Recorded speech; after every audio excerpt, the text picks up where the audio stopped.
Chapter की बात करने वाले हैं उसका नाम है ratio analysis. Ratio analysis basically ये मैथमेटिक्स से निकला हुआ एक पार्ट है, एक टूल है जिसको मैनेजमेंट में यूज़ किया जाता है। मैनेजमेंट अकाउंटिंग से वेरियस टाइप ऑफ इंफॉर्मेशन को लेता है, उसके ऊपर रेशियो एनालिसिस नाम के टूल को अप्लाई करता है और फिर उस अकाउंट से आई हुई इंफॉर्मेशन को डिसीजन मेकिंग में हेल्पफुल बनाता है। तो रेशियो एनालिसिस का मतलब क्या है? ये एक टेक्निक है which involves regrouping of data. Basically हम डाटा को ग्रुप्स में बांटते हैं by application of the arithmetical relationship, और फिर उस रीग्रुप्ड डाटा के अंदर अर्थमेटिकल रिलेशनशिप्स को फाइंड आउट करते हैं। ये बहुत इम्पॉर्टेंट और पावरफुल टूल है बिजनेस की परफॉर्मेंस को मेज़र करने के लिए। इतनी बात बताइए आपको क्लियर है? रेशियो एनालिसिस बेसिकली मैथ से निकला हुआ एक टूल है जिसको मैनेजमेंट अपने डिसीजन मेकिंग में हेल्प करने के लिए यूज़ करती है, और जो इसके लिए डाटा आता है वो अकाउंटिंग से आता है। अकाउंटिंग से वेरियस टाइप ऑफ डाटा को लेकर के मैनेजमेंट उसको इस तरीके से यूज़ करती है ताकि उससे बिजनेस की परफॉर्मेंस को मेज़र किया जा सके। This is basically ratio analysis. Ratio analysis basically यही ही है। आगे है एडवांटेज या ऑब्जेक्टिव ऑफ रेशियो एनालिसिस, या फिर हम कह सकते हैं कि एम क्या है रेशियो एनालिसिस के पीछे। सबसे पहला है एस्टिमेशन ऑफ बिजनेस अर्निंग। इसके अंदर हम पता लगाते हैं कि बिजनेस की अर्निंग कैसे है, ठीक है, पहले से बढ़ रही है, घट रही है, बाकी फर्म के कंपैरिजन में अच्छी है या बुरी है, ठीक है। नेक्स्ट है कंपैरिजन। कंपैरिजन के अंदर बेसिकली क्या है? कंपेयर करना कि हमारे फर्म का प्रॉफिट बाकी फर्म से कैसा है, अच्छा है या नहीं है, या फिर मेरी फर्म का प्रॉफिट मेरे सेल्स के हिसाब से कैसा है, या फिर सेल्स के हिसाब से नहीं तो मेरे फर्म का प्रॉफिट मैंने जितना पैसा लगाया उस हिसाब से कैसा है, या फिर मेरे फर्म का प्रॉफिट मार्केट के हिसाब से कैसा है, उसका पता लगाना। नेक्स्ट, टू जज मैनेजमेंट एफिशिएंसी। इन रेशियो से हेल्प मिलेगी ये चेक करने के लिए कि मेरी मैनेजमेंट कितनी एफिशिएंट है, कितने अच्छे से मेरी मैनेजमेंट काम कर रही है। अगर ये रेशियो बढ़िया है इसका मतलब मैनेजमेंट अच्छे से काम कर रही है, अगर ये रेशियो बढ़िया नहीं है इसका मतलब मैनेजमेंट अच्छे से काम नहीं कर रही है। नेक्स्ट देखिए सॉल्वेंसी डिटर्मिनेशन। सॉल्वेंसी का क्या मतलब होता है? Ability of an organisation to pay its debt. कितने अच्छे से एक ऑर्गेनाइजेशन अपने उधार को, अपने कर्ज को चुका पाती है, इट्स कॉल्ड सोलवेंसी। सोलवेंसी को डिटरमाइन यानी कि निश्चित करती है कि मेरी ऑर्गेनाइजेशन की सॉल्वेंसी कैसी है, मेरी ऑर्गेनाइजेशन कितनी सॉल्वेंट है या फिर नहीं है। Next is formulation of the policies. आपने बेसिकली देखा कि मेरे बिजनेस के अंदर प्रॉफिट नहीं हो रही हैं, तो आप कुछ ऐसी पॉलिसीज़ लगाएंगे जिससे आपको प्रॉफिट अर्निंग हो। आपकी बिज़नेस की परफॉर्मेंस अगर बढ़िया नहीं है, आप कुछ नई पॉलिसीज़ बनाएंगे जिनका मेन एम क्या होगा कि मेरी बिज़नेस की जो पॉलिसीज़ है, पॉलिसीज़ का मेन एम क्या होगा कि मेरी बिज़नेस की जो पोजीशन है जो पहले से बढ़िया नहीं है उसको बढ़िया किया जा सके, ठीक है। जैसे कि अब मैंने चेक किया और मुझे पता चला मेरे फर्म की लिक्विडिटी यानी कि पैसे मेरे फर्म के पास ज़्यादा नहीं है शॉर्ट टर्म के लिए, तो मैं अब ऐसी पॉलिसीज़ लगाऊंगी जिससे मेरे पैसे बढ़ें। जैसे कि मैंने एक पॉलिसी लगा दिया कि आज से मैं उधार देना बंद कर दूंगी, तो ये मैंने पॉलिसी बनाई। किसको देखकर ये पॉलिसी को बनाया? मैंने रेशियो एनालिसिस की, और फिर मैंने देखा मेरी फर्म की सॉल्वेंसी अच्छी नहीं है शॉर्ट टर्म, तो मैंने एक डिसीजन ले लिया, एक पॉलिसी बना ली कि आज से उधार देना बंद। तो दैट इज़ अ पॉलिसी जो फॉर्मुलेट हुई है कब? जब मैंने रेशियो एनालिसिस की और मैंने ये देखा कि हाँ मेरे बिजनेस को रियलिटी में कैश की दिक्कत फेस करनी पड़ रही है। नेक्स्ट है classification of type of ratio. Ratio कितने तरह की होती है? रेशो बेसिकली 4 तरीके की होती है। Liquidity ratio, solvency ratio, activity turnover ratio, profitability ratio. सबसे पहले बात करेंगे लिक्विडिटी रेशो के बारे में। तो लिक्विडिटी रेशो है क्या? लिक्विडिटी रेशो जिसको शॉर्ट टर्म सॉल्वेंसी रेशो भी बोला जा सकता है। लिक्विडिटी का मतलब क्या होता है कि मेरे फर्म के पास करेंटली कितना कैश अवेलेबल है कि मैं अपने फर्म के शॉर्ट टर्म के डेट को पे कर सकती हूँ या नहीं। इस रेशो का बेसिक मतलब क्या है? ये निकालना कि मेरी एंटरप्राइज कितनी एबल है कि वो अपनी शॉर्ट टर्म की फाइनेंशियल ऑब्लिगेशन को पे कर पाती है या नहीं कर पाती है। That is the liquidity ratio, means ability of an organization to pay its short-term financial obligation is known as liquidity ratio. और इसका दूसरा नाम है short term solvency ratio. It further divided into two parts, current ratio and quick ratio. Firstly, we are going to discuss the current ratio. The another name of current ratio is working capital ratio. यानी कि liquidity ratio दो तरीके की होती है, current और quick. इसमें से पहले हम डिस्कस करेंगे करंट रेशो को. करंट रेशो का दूसरा नाम है working capital ratio.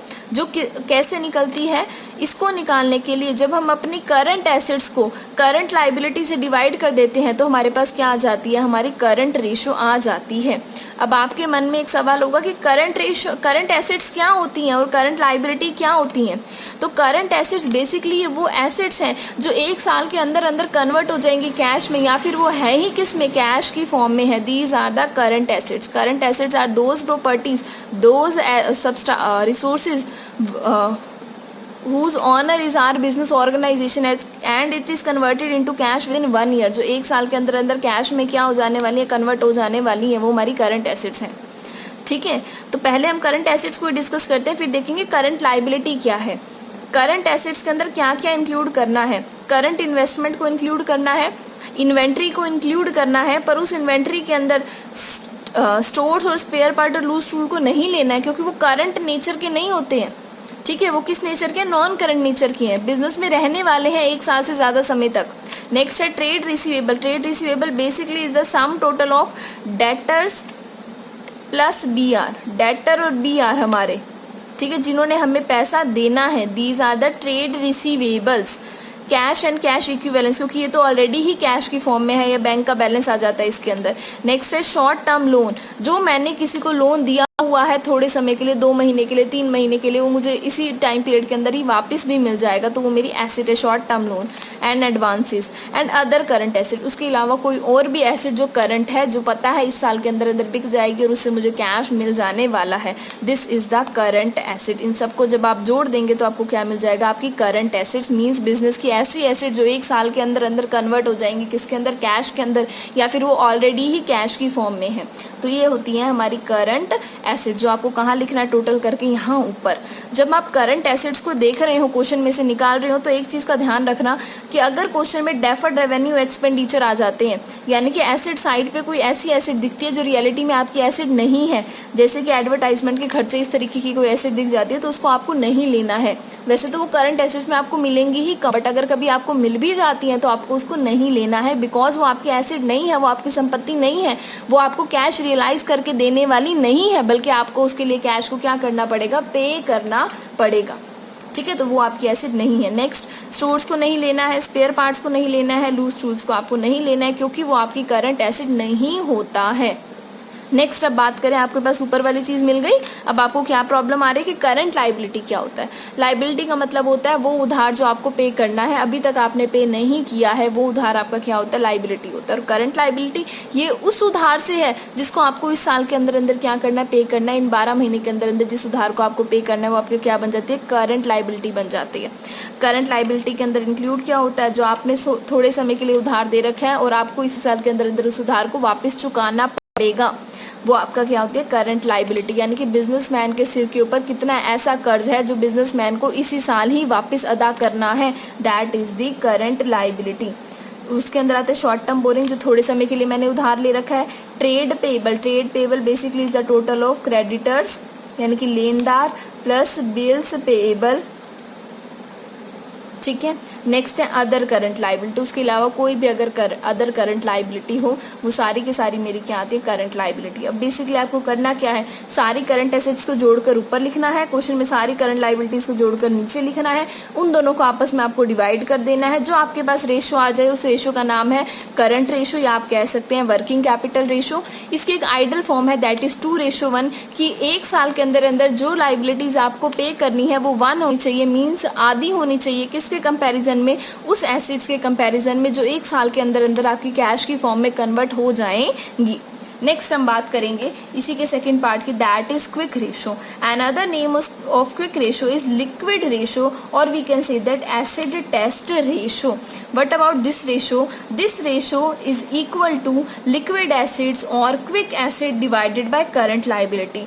Now what is quick asset? Quick assets is equal to current assets. सारी current assets जो ऊपर आपने ली हैं उसको ले लीजिए, उसमें से माइनस कर दीजिए इन्वेंट्री जो आपने लिए होगे या फिर प्रीपेड जो आपने उसके अंदर जोड़ा होगा, आप उसको क्या कर दीजिए, घटा दीजिए, तो आपके पास क्विक एसेट आ जाएंगी. Quick asset is basically equal to current assets minus inventory minus prepaid expenditure. Quick assets का मतलब बेसिकली उन एसेट्स से है जो करंट एसेट से भी जल्दी जल्दी कैश की फॉर्म में क्या हो जाएंगी, कन्वर्ट हो जाएंगी. अब हम करते हैं आगे, मैंने कुछ इसके बारे में लिखा है. अब एक एग्जाम्पल मैंने लिया है, current assets of a manufacturing business is as. एक मैन्युफैक्चरिंग बिजनेस की करंट एसेट्स कितनी है, कैश ये है, ठीक है, मार्केटेबल सिक्योरिटीज़ की वैल्यू ये है, रिसीवेबल्स की ये है, इन्वेंट्रीज की वैल्यू ये है. आपने टोटल कर दिया, आपके पास आ जाएंगे टोटल करंट एसेट. देख लीजिए दोबारा, कैश है 2550, मार्केटेबल सिक्योरिटी है 2000, रिसीवेबल्स है 16675, इन्वेंट्री है 26470. सबका आपने टोटल कर दिया, आपके पास आ गई आपकी करंट एसेट जो कितनी है 47695. इसी तरीके से क्वेश्चन में आपको करंट लाइबिलिटी भी गिवन है जिसके अंदर अकाउंट पेएबल है, मींस वही ट्रेड पेएबल या अकाउंट पेएबल एक ही बात होती है. नेक्स्ट है शॉर्ट टर्म की बैंक लोन जो आपके पास है 9500, 11375. आपने दोनों को जोड़ दिया, यू गेट द अमाउंट 20875. आपने रेशो के लिए इसको डिवाइड किया, डिवाइड करने के बाद आपको पता चला आपकी अप्रॉक्सीमेटली ये रेशो निकल रही है 2.3. आपकी आइडल रेशो क्या है 2.1. यानी कि फिलहाल आप इस एबल हो कि आपने इस साल के सारे उधार को चुका लोगे अपनी करंट एसेट्स में से, ठीक है. तो आप एबल हो कि आप अपनी शॉर्ट टर्म की लिक्विड ऑब्लिगेशन, फाइनेंशियल ऑब्लिगेशन को पे कर सकते हो. Next is the quick asset. What is a quick asset? Quick ratio.